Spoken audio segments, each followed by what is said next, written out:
Nagbabalik po ang DepEd Hour para sa ating panel discussion kung saan Sir Alan kasama natin ngayon ang ating mga awardees para sa search for most outstanding teachers in Region 3. Yan. Sir Alan, pakilala na natin ang ating mga panel. Bigyan natin po ng pagkakataon na pabatiin ang ating po mga bisita. Unahin na po natin si Sir Noel Villamar sa Cabanatuan East Central School. Magandang gabi, sir. Magandang gabi po.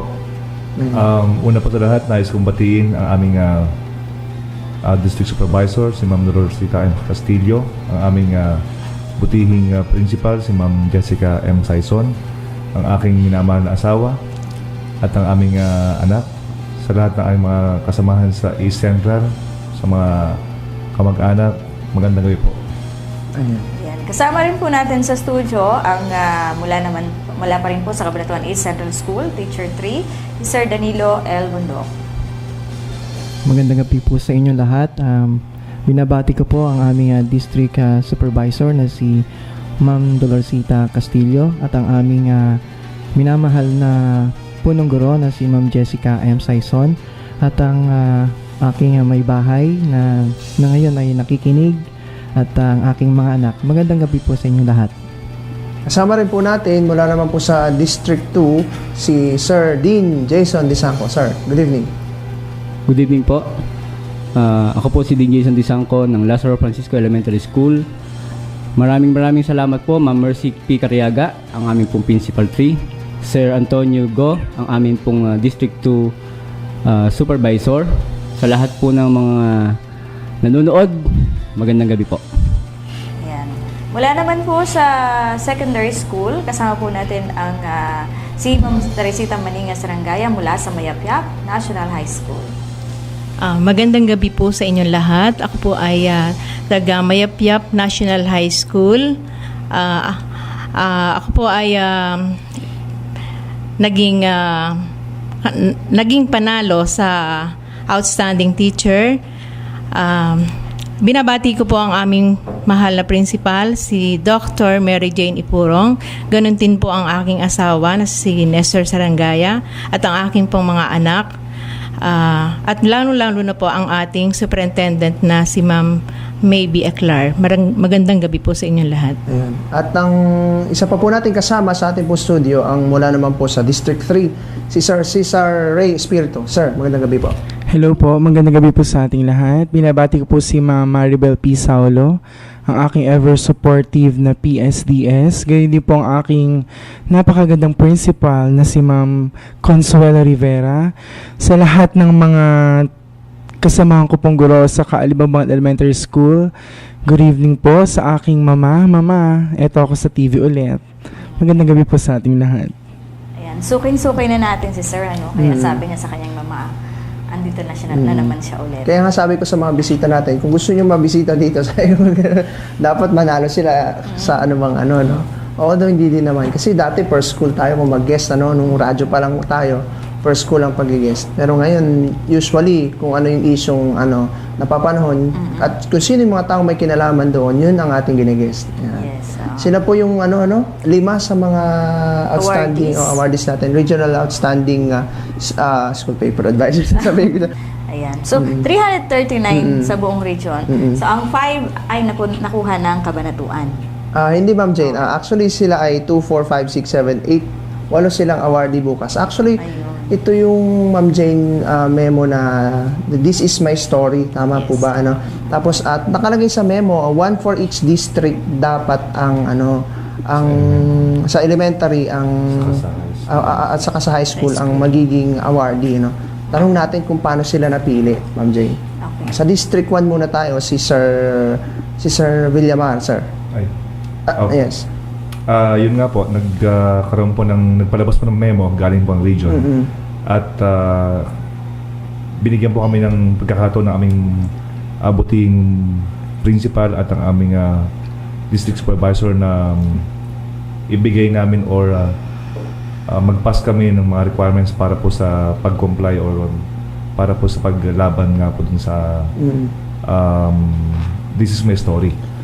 At yun po, pinalad po kami na mapili ng aming distrito para po mabigyan ng award at maibigay po yung aming This is my story doon po sa regional office.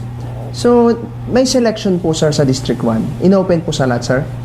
Inopen po siya, pero may mga hindi po nakapag-comply dahil nga po dun sa So, hindi lang sa mga inyo sir requirements. sinabi yung ano.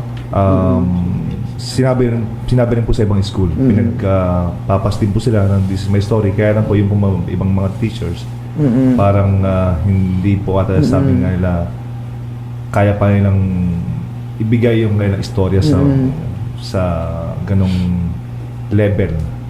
Ganun po. So, yun lang sir ang nai-sinubmit na document? Yung This is my story? Sis. Sir naman mas kaya, po. sir.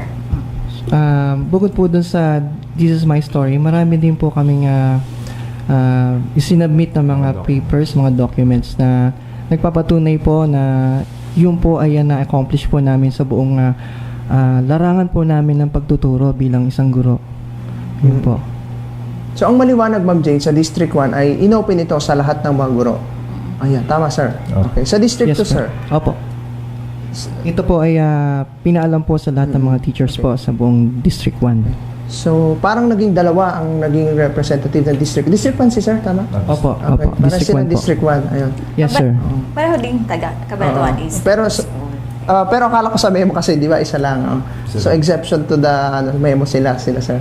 Dahil hindi Anong po ata dahilan? nakapag-comply yung high school ng District 1. Okay. So, So, kinuha sa elementary. kinuha Okay. po. Ayan, good to you. Good for you. Good for us. Good for us. Okay. Sa District 2, sir, inopen to? Yes sir, ayon po sa memo ay dapat i-open yon at inopen naman po sa buong District 2 both in the elementary and high school levels. At kaya nga po andito kami, pero pagkakataon lang po siguro to ngayon, no? Kami ang nandito pero lahat naman po tayo ng buong Cabanatuan teachers ay sigurado na magkakaroon din tayong pagkakataon sa mga ganitong larangan. Hindi lang po kami, kayang-kaya din po natin yon. Pero may mga pagkakataon lang po ang bawat isa sa atin. Ang mahalaga Ma'am Jane kasi sa mga dahil in-open yon si sir ang isa sa mga nakapag-comply kasi ang isang criterion kumbaga o isang batayan na ikaw ay outstanding if you can comply kung ano yung sinabi dahil sila If you are informed. Kasi hindi ko nalaman na may This is my story. parang ganun. Actually, yun din ang pinupunto ko, Ma'am Jane. Kaya ko tinanong Anyway, inopen naman daw Baka lang sa District 3 tanong natin. Of course, sir. Pinpointed na si sir. Hindi naman po. Kumbaga, talagang inopen din siya. And then, lahat sabi nga nila, sir, kumbaga, hindi sila nakatapos ng mga requirements. So, therefore, sinuwerte po ako na ako yung napili sa District 3. Ano, Ma'am Jane? Yun na, gusto ko ng kumbaga asarolin yung sinabi mo kanina na hindi kasi inopen. Ewan ko sa kanila, hindi kagaya nung nung nakaraang selection, inopen yun, may ranking, mayroong nagsubmit ng tapos ang ginawa from teacher 1, ang ginawa grade 1, best teacher, grade 1, grade 2, grade 3. Pero ang hinihingi sa region, Ma'am Jane, ay teacher 1, teacher 2, teacher 3. So nagkaroon ng selection na lang, pili ng ganap. Yan. So hindi ko alam kung ano yung nangyari, pero di ba, parang we are not in the position to say na mali yung Based ginawa. po sa memo, ang ginawa po parang biglaan po kasi pero nagkaroon ng recommendation based dun po sa performance ng mga teacher na alam nila na deserving po yung pag-ibigay ng ganong opportunity na ang aming pong performance ay hindi naka-based academically but more on dun sa value formation. Character-based. Ayun. Kasi 50% Ma'am Jane ay doon sa story kinuha. This is my story. So, definitely, if you are eloquent na talaga and you are magaling talaga sa pagsulat, 50% na agad, yung mo doon. Okay. Pero pwede mo Sige, sir. kung hindi naman sa magaling kami mag-type magsulat. at maglagay ng gusto namin i-type doon. Siguro, yung mga tinype naman siguro natin doon. Talagang yun talaga yung gusto naming at nangyari. At mangyayari din siguro sa iba pang pagkakataon, sa ibang teacher. Kaya naman yung kay Ma'am Teresita at saka yung kay Sir ay kasama doon sa sa volume 1 nga nung This Is My Story. Ayan. So yung kanilang dalawa napili na i-publish. Oo. Sir, bukod dun sa... Ay, Sige ma'am, okay po. bukod dun, sir, sa This Is My Story, ang pinaka main sir ay ang innovation. I think that is 25% po nung ano. Kung wala ka, sir, innovation, medyo hindi ka rin mababalik dun sa ano na yun. Pero gusto ko rin ano tawag nila, yung point mo kanina, no, na kung ikaw ay magaling magsulat, siyempre, of course, alam natin na yung mga sinulat nila ay totoo. Pero sigurado naman, kung ikaw ang nagsulat, Ay, may hindi innovation naman ka yan. pa, 25%. Hindi. It is not or as disqualified grand. ka na. Actually, pag awardee ka na before, Okay, disqualified ka na. Okay, Yes. hindi ka na pwedeng awardan ulit. Okay. It was not as grand as the others division do kasi. Kasi they have talaga from the memo, from the ganun, they have it. Pero sa atin nga, siguro nga rush din, ano? Okay, super. rush din. Okay, so yun. So, medyo hindi feel yung ano. Parang Hindi yun. ganun kapil. Hindi ganun kapil. Hindi Okay. masyadong Sa kanila na rin nag-broadcast. Pero nangyari. parang challenge nga po Challenge lang, sir, na dumating yung memo. Kasi ang ikli ng panahon. And tapos kinakailangan, ipas mo na rin kaagad-agad. Since meron na sila dun sa This Is My Story at dalawa nga si Sir, ano? Tanong Alamin natin ang yung- storya. Oo, tanong natin yung story nila. Parang Okay. napaka-interesting Sige. ng mga story. Unahin natin si Sir Cesar kung ano yung sinulat niya dun sa sa kanyang story of his life. Sige, Sir. Parang nalimot ko na. Joke. Parang alalahanin ni Sir yun. Oo, kailangan ko alalahanin. Sa dami kasi, hindi mo na alam, many to mention, sabi nga sa Slambo, diba? Pero pinaka-main focus ko dun, sir, yung yung love ko talaga sa journalism. Kumbaga, yung payback sa bata na though Saturday, Sunday, nagtitraining kami. And then, kumbaga, yung mga graduate na nagbibigay pa rin papugay na, sir, kung hindi dahil sa inyo, ganito, ganyan, na nakakatawa, nakakataba sa puso talaga na kumbaga more on yung papers ko kasi more on sa journalism, tapos binigyan ko siya ng mga innovations doon po sa category na yun, kaya I just love journalism. So doon nag-focus si Sir. Opo, doon talaga. Meron ba dun, sir, na dahil sa journalism, nakapag-feeding program ka? Oo, somehow. At least, diba, nagkakaroon tayo ng idea. Nakakapagbigay, kumbaga meron kasi ako sa Ma'am Jean, yung parang Santa Giorno, ganun po, na kumbaga every Christmas talagang yung mga papaalis na journalist ko, idinodonate nila lahat ng mga materials nila sa mga grade 5, grade 4 na darating naman sa akin. It's Santa Giorno. Sana maganda naman yung i-donate nila. Oo. Yung lecture. Oo, inoobliga. Si Ma'am Teresita, ma'am, kasi isa sa mga napili yung, ibig sabihin maganda yung gawa ni Ma'am. Ayun naman po sa akin ay talagang story ko po yun. Noon pong una, hindi ko po, siyempre tayo naman po, may mga love po tayo noon. Medyo second, sa love ko lang po ang education. Kasi po ang father ko ay nagtatrabaho nun sa NIA, kaya po ang kinuha ko noon ay agriculture. Ngayon po, medyo idadala ako sa malayong lugar, parang ayoko po bandang Isabela. Sabi po nung may nagsabi sa akin, huwag na lang Isabela, masyadong malayo yun. Ngayon po ang nangyari, nag-aral po ako. Noong nakapag-aral po ako, sinuwerte, nakapasa, at saka marami pang mga bagay na nangyari sa buhay ko po noon. At saka na-challenge din po ako dahil yung mga anak ko ay medyo yung pag-aaral nila, isa pong, pwede ko ba sabihin? Sige, ma'am. Isa pong lawyer at saka isang nurse. Medyo na-challenge po ako na sila kaya nila to. Sabi ko pong ganyan. Kaya medyo dinagdagan ko pa yung sipag ko na makapag-aral dahil may asawa na po ako nung medyo, kasi nag-second courser nga Yes, lang po ma'am. ako noon. Tapos po na-destino ako ng San Jose, nagkaroon po ako ng problema doon na ako po ay medyo parang hinold up po ba, ganun po. Kaya po nagpalipat ngayon ako sa Mayapyap. Na ang itinuro ko po sa San Jose ay P6. Then dito po sa Mayapyap, porque nakipagpalitan ako, nagturo po ako ng Pilipino, napunta po ako sa Aralin, at ngayon po ay Values and Aralin. Ganun po. So, sinulat niyo po yan, ma'am, sa This Is My Story? Opo. Ayun. So, So, ibig mahaba sabihin, siguro, no? yung story of my life, hindi lang as teacher ka na. Oh. Bago ka pa May, kasama kayo. ganun po. The history. Yung history po ng pangyayari noon, at saka po nung nakapaloob na ako, nung ako'y nagtuturo na. Ganun po. And kung ano pa yung mga plans. Kung ano yung, in the future. Ilang pages po yung Requirement. May- Wala naman. Wala naman. 2 pages. Pero, 2 pages. pages lang. 7 ang fonts. May word count po 12 ba? times yung... wala naman pong word. Wala naman po. Basta Wala mga naman. 2 pages Basta dapat. 2 pages. Sa 2 pages lang po.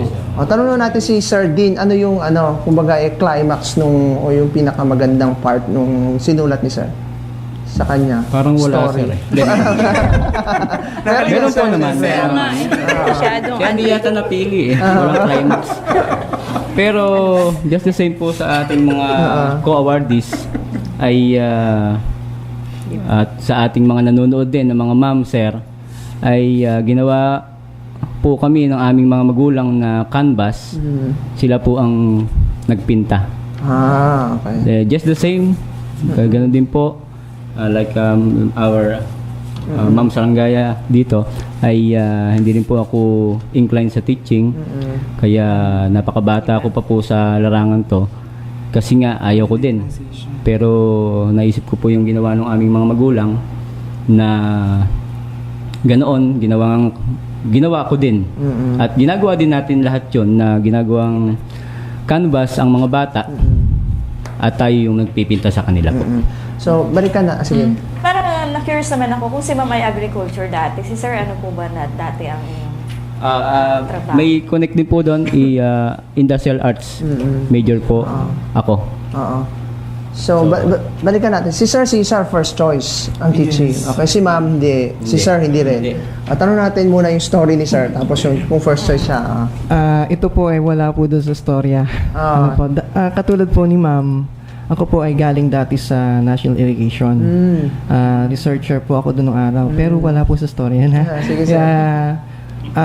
Yun po, inisip ko po na bumalik o puntahan muli yung aking teaching profession. Kasi po, wala po akong hindi po ako mag-grow sa sa ginagawa ko sa National Irrigation noong time na yon. So, na-in po ako dito at ang first sa teaching na ang naging school ko ay ang D.S. Garcia Elementary School. Mga kasamahan ko po sa D.S. Garcia, maligaya po ako at doon po ako nag-umpisa na nagturo. At doon po ako nag-umpisa na matutunan na mahalin yung mga bata. At yun po, yung sa storya na yon, marami po akong naging responsibility kasi first grade 6 po yun eh. So yan, Sir, nasa istorya na yan. Opo, Okay. opo.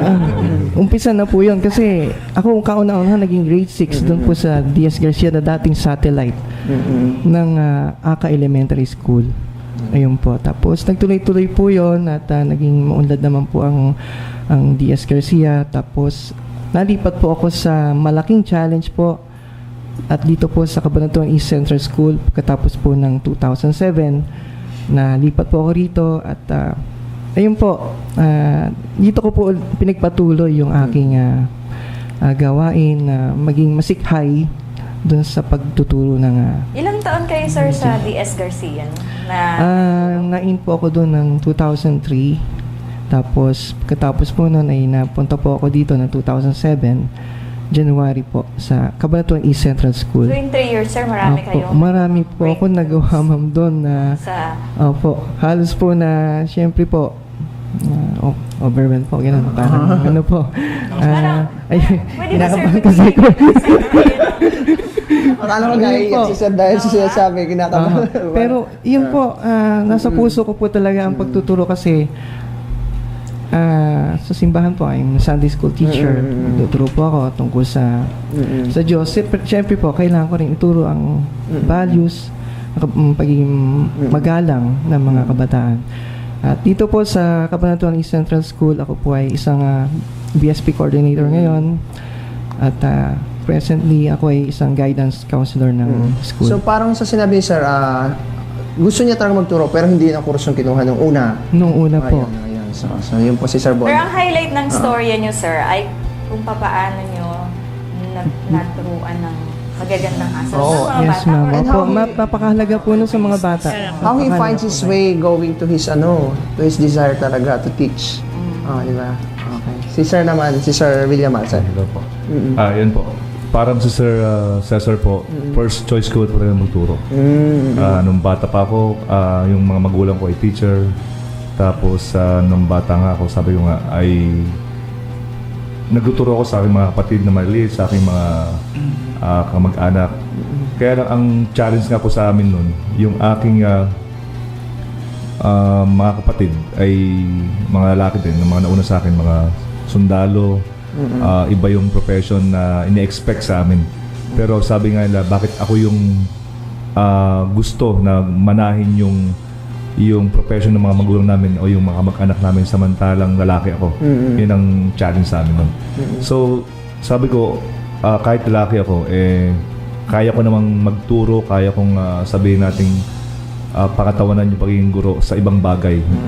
Sa ngayon, sabi ko nga, kahit ko konti yung lalaki, at hindi ako naka-incline academically na yung bang sa mga yung tawag dito? Academics. kumbaga. Academics.